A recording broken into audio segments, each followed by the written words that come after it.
Hi అండి అందరికీ. ఈరోజైతే జున్ను చేద్దామని చెప్పి నేను ఒక 2 పాల ప్యాకెట్లు అయితే తీసుకొచ్చానండి. కట్ చేసి గిన్నెలో అయితే వేసేసుకుంటున్నాను.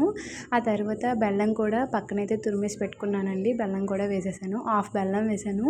ఇంకా హాఫ్ అయితే షుగర్ కూడా వేసుకున్నానండి. షుగర్ వేసుకొని బాగా కలిపేసుకుంటున్నానండి. ఏ ఉండలేం లేకుండా బాగా కలుపుకుంటానండి.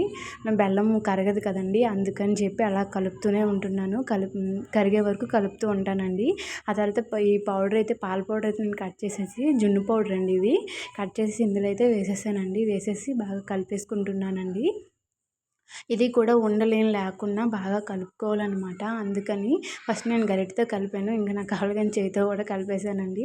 ఆ తర్వాత యాలకులు వేసాను. ఆ తర్వాత మిరియాల పొడి ఉంటుంది కదండి, మిరియాల పొడి కూడా వేసేసానండి. కొంచెం వేసాను, ఎక్కువ వేస్తే మరీ ఘాటుగా అయిపోతుందండి. అందుకని ఇక ఒక గిన్నెలోనైతే వాటర్ పెట్టుకొని మనం కలిపి పెట్టుకున్నాం కదండి పాలు, అది కూడా గిన్నెలో పెట్టుకున్నానండి.